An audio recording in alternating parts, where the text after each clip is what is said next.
Sometimes it takes a different approach to help you unlock your true potential. With Capella University's game-changing FlexPath learning format, you gain relevant skills you can apply to your career right away. Earn your degree from an accredited university and be confident in the quality of your education. Imagine your future differently at capella.edu. Capella University is accredited by the Higher Learning Commission. Learn more at capella.edu/accreditation. You're listening to a Mint podcast brought to you by HT Smartcast. What do rich people do with their money? Where do they invest? How do they keep getting richer? I'm sure most of you wonder about it. Well, in this podcast, we'll discuss exactly that. And today I have with me Nitin Jain. He is Chairman and MD at Neo Group, a wealth and asset management firm. Welcome to Why Not Mint Money, a personal finance podcast where we help you understand basic money concepts and share strategies for you to build your wealth. So let's get started with your money journey. Welcome, Nitin. Hi, Aprajita. Hi, so glad to have you on the show today. And my first question is about rich people. What is the definition of being rich in India? And why do rich people keep getting richer? Well, that's an interesting one. I think there is no one definition, but generally, I think a benchmark that a lot of firms like ours use is if you have a net worth of $1 million plus, which is nearly around 10 crore Indian rupees, you are supposed to be a rich person, or in a lot of definitions in research reports, etc., you'll see them being called as HNI or UHNI. Mm-hmm. And just to give you some context, I think this is very interesting. I think today, as we stand, India has around 10 lakh rich people, if that is the definition. Okay. Mm-hmm. And in 10 to 12 years from now, actually, we expect it to become 1 crore rich people. So just imagine India with 1 crore people, upwards of 10 crores of net worth. I think that's a mind-boggling statistic. Right, truly. So, who are new breed of rich people in India? So earlier, people with generational wealth could have been richer, or businessmen. Those are traditionally considered rich people. But how are we going to have this 1 crore number who are new breed of rich people in India? Yeah, I think there's something phenomenal happening in India, Prachita.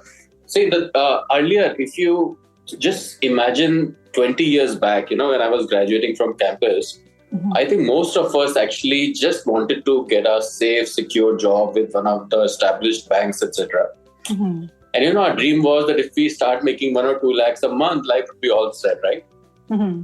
But when you look at the crowd today, mm-hmm. a lot of them are actually joining startups, starting their own companies, companies are becoming more professional. CEOs are getting paid a lot more than what they used to be, particularly in form of stock options, etc.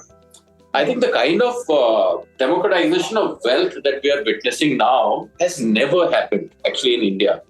And it's only in the last 5 to 6 years that I've seen this happening. And Bangalore being, I think, a case study. Bangalore is becoming the Silicon Valley of India. I end up visiting Bangalore quite often. And you'd be surprised that I end up meeting so many dollar millionaires at the age of 25 to 30. Wow. It's amazing the kind of wealth that is being created in India. Okay. So what do they do differently? So one, I suppose, having fancy jobs, having a startup. And obviously this has also become a trend. Everybody wants to become an entrepreneur, but not everybody can. So which are the people who can really become rich in India? And the rich people, you are talking about people in their 25 or 30 or 20 something. So do they have some kind of generational wealth? And with that, they are able to maybe launch startups and they have something to fall back on. So again, rich people are getting richer, or do we actually have the number of rich people are really expanding across India, or again, it's centered among few people and the same set of people are growing? Actually, I think that's a very interesting question. Aprajita, in the building that I'm sitting here, or let's say in the office that I'm sitting and talking to you right now, we have around 700 employees. Okay, and out of which, if I'm not mistaken, I think there would be at least 30 people above $1 million net worth. It might be more, but minimum we have 30 people in this office. Okay. And just remember, most of these people actually come from very, very humble backgrounds. So, in fact, that's actually the trend that I see all India, that most of the new wealth that is being created is actually first generation. There's really not a lot of money coming from your parents or your grandparents and assets that your family has owned. Of course, that is also a category. But if you see as a percentage of rich people where they're coming from, what you will be surprised is actually a lot of them are coming from very humble backgrounds. Particularly, I think people who have done well in academics, have taken some risk, understand technology well. I mean, amazing transformation that at least I have witnessed in the last 8 to 10 years. All right. And so these people, where are they investing? Are they going for traditional investment options like mutual funds, FDs, or are they going for alternative investments, something different from what normally people do? Actually, to be fair, there is let's say there is old wealth and there is new wealth, right? People who have had money for generations, and I think they think about wealth very differently. They're more conservative. They're actually thinking about preserving wealth over the next few generations. I think that the kind of investments that they make are very different from, let's say, what a new generation entrepreneur or somebody who has just got into wealth will make. Okay, and let me first give you an example of this difference. So, a lot of old money typically is investing into, let's say, instruments which are, let's say, equities, fixed income, alternates, etc. Where a lot of new money actually goes first into real estate. I don't know why, but there has been a lot of appetite for buying your own home in India, and despite the fact that we keep on hearing these talks that people want to rent and all, but my experience tells me that the first 5-10 crore that people make, a lot of them end up spending in real estate, right?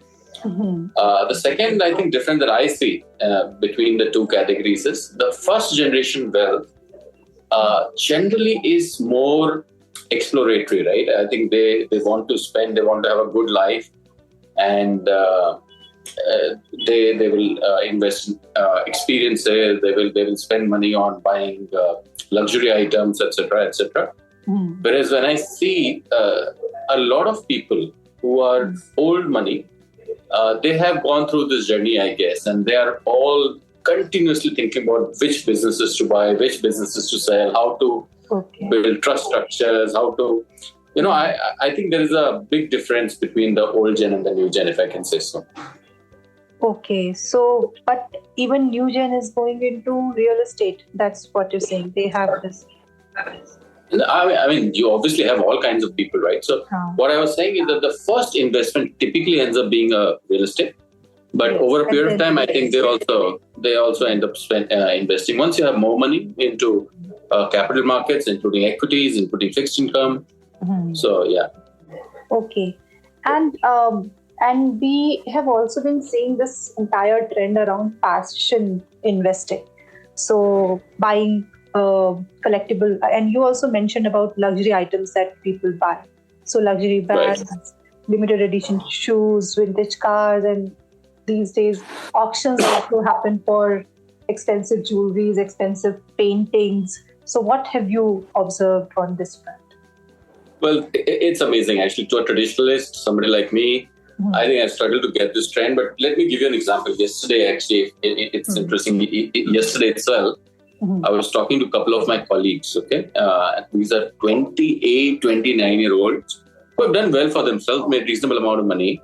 They bought a sneaker of Nike. I don't know exactly which sneaker was it, but some Jordan Nike sneaker, which was supposedly worth 4 lakh.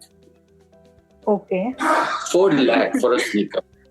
And you know what they told me, and this is news to me, that they plan to sell it at 8 lakhs because there's so much demand for that exclusive sneaker. Just imagine a shoe being traded at 4 lakhs and 8 lakhs. It's unbelievable. So yeah, you're seeing a lot of people starting to get into luxury items, collectibles. You're seeing the same trend in watches. Actually, post-COVID, I don't know whether you watched, but second-hand watch prices in luxury just shot through the roof. In fact, they were getting traded very actively, and there were a lot of business entrepreneurs that came up in between to just build platforms for exchanging and buying and selling of second-hand luxury watches. But I think these are the more offbeat trends. Though the more, if I have to use a more stable luxury investment, I think areas like art score very highly, right?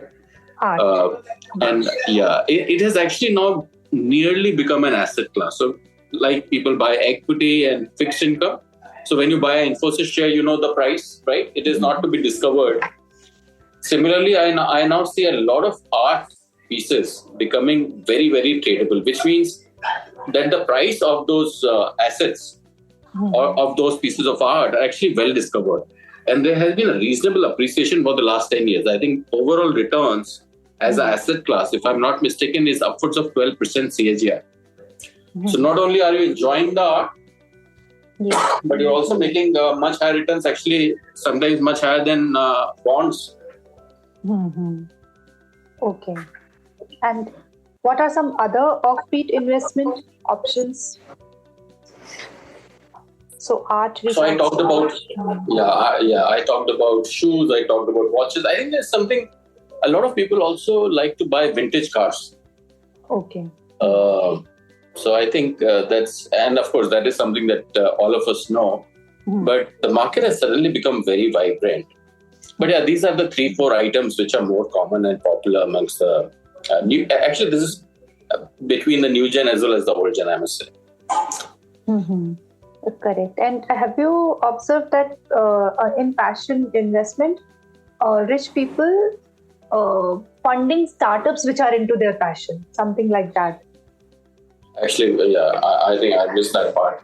A lot of it. Thank you for highlighting. A lot of actually investing, especially the second generation and third generation I'm seeing, they are looking to seed businesses in areas of their interest. And it's one of the best things that can happen to a country like India. For example, if I love deep tech, okay, and I think that India is not investing in deep tech in healthcare, let's say. We are actually seeing a lot of rich people coming and getting together and seeding a fund to actually finance these companies or finance these entrepreneurs. Right.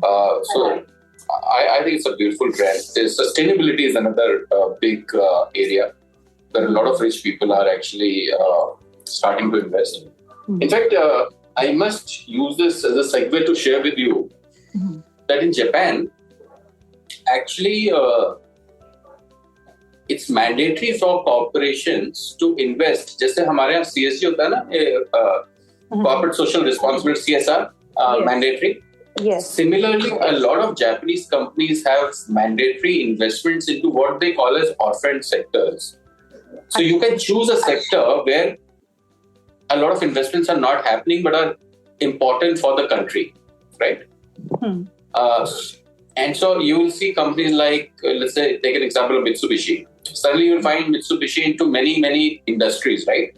But why that has happened is because the company per se is actually continuously investing as a part of the government mandate into areas that they choose and they like, but not for returns, but for the growth of that sector. And if that grows and if that does well, of course, you also end up getting the returns. But I think it has become a lot more structured in developed countries. But a lot of Indian rich people are doing this as a passion, as a hobby in their individual capacity. And I've also seen rich people investing in alternative investment funds, so AIFs. So the way mutual funds and PMS have developed, gradually AIFs are also picking up. So what are you observing there? And what sort of off-peak investments are there in AIFs? Because there are a category 1, 2, 3 AIFs, and category 3, I believe, gives you that flexibility to explore different investment avenues. So talk about that. Yeah. Actually, this is a very large trend. In fact, I must tell you that AIF is nothing but like a mutual fund. Mm-hmm. But let's say having far more flexibility in terms of what you can do as a fund manager. Okay. Mm-hmm. So SEBI came out with these guidelines nearly 2011-12. Mm-hmm. And just to share with you some number, as we stand today, there is 11 lakh crore of investments in AIFs already. 11 lakh crores. Okay. Just to put that in perspective, today the mutual fund industry will be around 45 to 50 lakh crore. Okay, after maybe 35, 40 years. So in 10 years, the AIF has become 25% of the mutual fund industry. So it's a very large trend. It's something that we are witnessing across rich people in their portfolios. Everybody is allocating. But let me just share with you what exactly is an alternative investment, right? I mean, just to understand alternative, we need to understand what is this an alternative to, right? So actually, in financial services, you broadly classify any investment into traditional or alternative. So actually, traditional means mutual funds, direct equity, direct bonds. These are called as traditional investing. And alternative is anything which is not completely correlated to these two or three asset classes that I talked about. So including art, including real estate, including all the passion investing ideas that we talked about. All of this actually is alternates, okay? And interestingly, you can use the AIF platform to invest in any of these asset classes. Okay. So that's how alternatives are defined. Alternatives generally tend to give you better risk-adjusted return than the traditional investment. That's why people go for alternative funds, right? In fact, India has been very lucky that in the last 25, 30 years, equity markets have done very well, okay? And that's where people don't see the real need for alternate. But if you just think about it, in China, for example, the Chinese economy went from 2003, it was $3 trillion nearly in 2003 to nearly $20 trillion today. So where India was 1 year back to where India wants to be 20 years down the line, right? That's the journey that China has seen already. But the stock market there, actually in those 20 years is negative. So the economy has grown 6 times. Right. But the equity markets has given you actually negative returns, right? So a lot of people in India believe that if India will do well, the stock markets will do well. That's not always true. Should be true, but not always true. And hence what we advise to clients, and I think a lot of our sophisticated rich clients follow this as a practice, that you always follow diversification. Okay? So you have to have, let's say, 40% into equity, 40% into fixed income, and 20% into other asset classes like the ones that we discussed, particularly through AIFs. Okay. So in AIFs, which themes are possible? Is it real estate or startup investment or mix of both, debt and equity? So maybe unlisted. Right. So there are four broad categories of alternate options that are available. The first one is private equity, right? Okay. I'm sure a lot of us understand what private equity is. Basically, you buy stake in unlisted companies. The second is private debt. So very similar to private equity, but instead of buying equity, you give them very flexible debt capital. But the returns are typically in the range of 18 to 20%, and it's a function of how well the company does, right? So you are basically doing what a private equity fund manager does, but you're protecting your downside, but with capital guarantee and limiting your upside to 20-21%.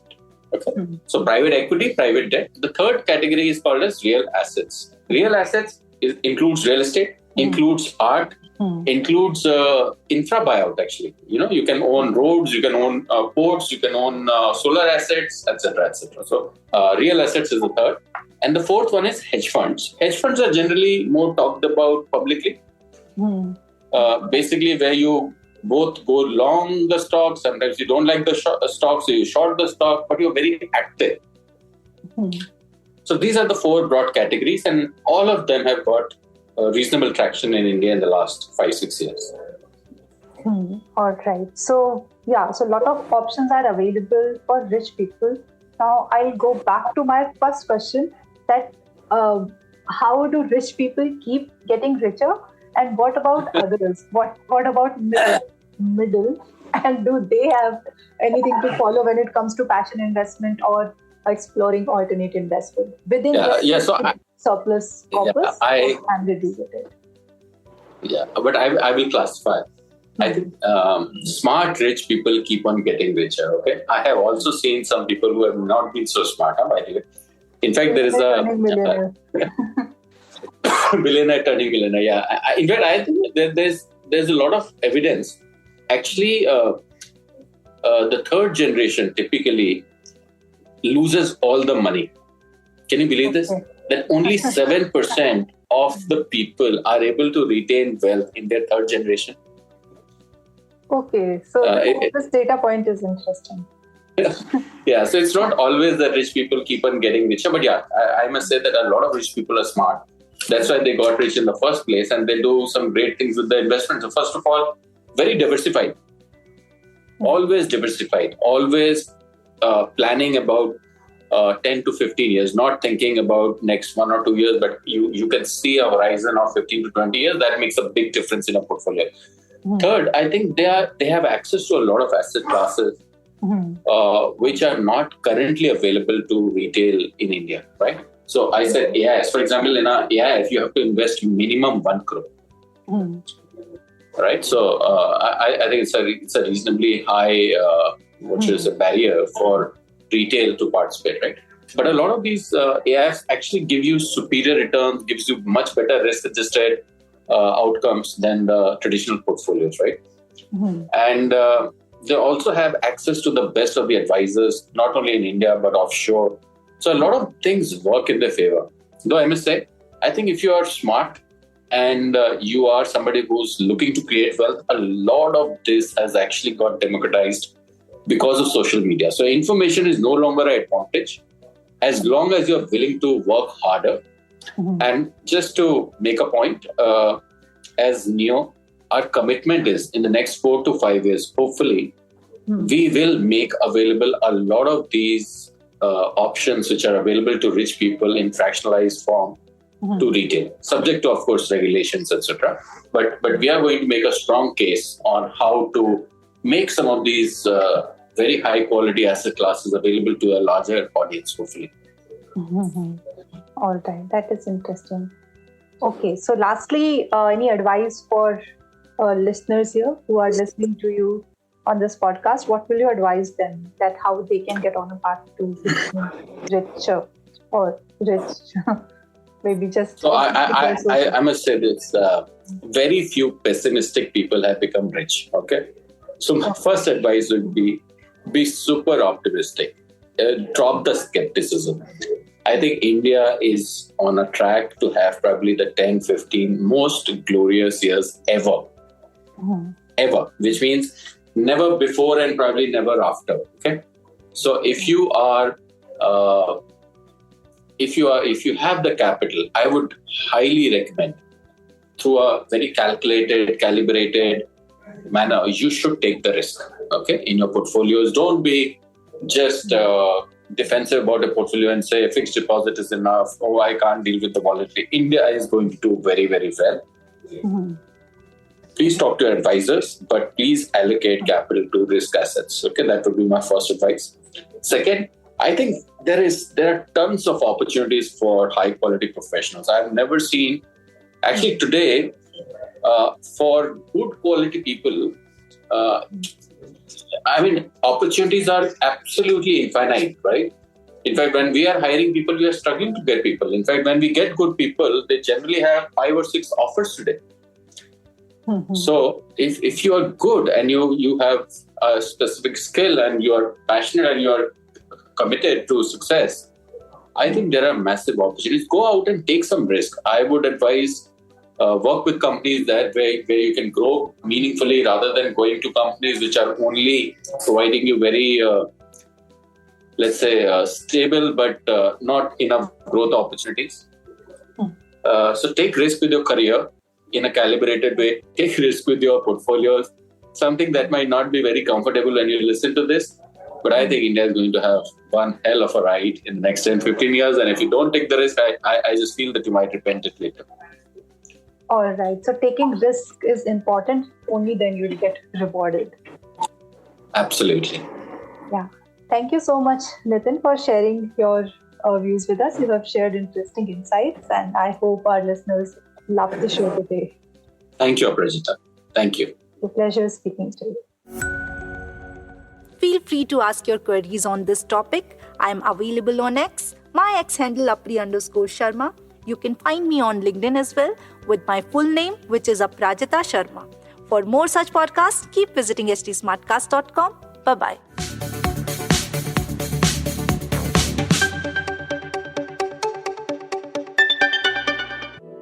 To stay updated on this podcast, follow us at HT Smartcast on all the major social media platforms. To listen to more such podcasts, log on to www.htsmartcast.com.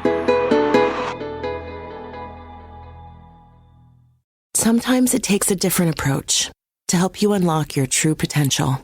With Capella University's game-changing FlexPath learning format, you gain relevant skills you can apply to your career right away. Earn your degree from an accredited university and be confident in the quality of your education. Imagine your future differently at capella.edu. Capella University is accredited by the Higher Learning Commission. Learn more at capella.edu/accreditation.